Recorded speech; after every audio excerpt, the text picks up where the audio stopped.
Во изложбениот салон на Центарот за култура Кочо Рацин во Кичево синоќа беше отворена самостојната изложба на ликовниот уметник Горан Менков од Скопје под наслов "Што е потребно да се стане дијамант".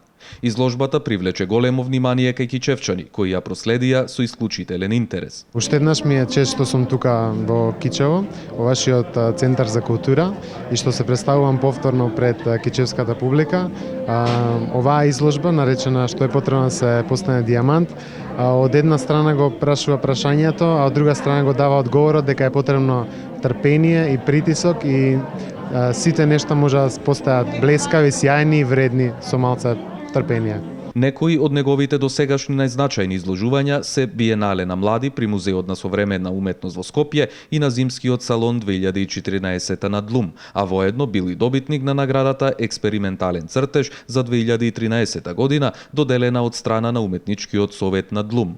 Менков за прв пат на глобалната ликовна уметничка сцена употребил мувла како сликарска техника за создавање на современи ликовно-уметнички дела.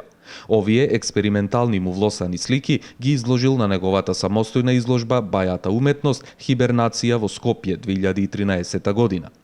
Дополнително, во 2014 Менков е номиниран за престижната Денес награда за млад ликовен уметник на годината, организирана од страна на Центарот за современи уметности Скопје во соработка со Фондацијата за цивилно општество од Њу Јорк. Изложбата е поддржана и од Министерството за култура на Република Македонија.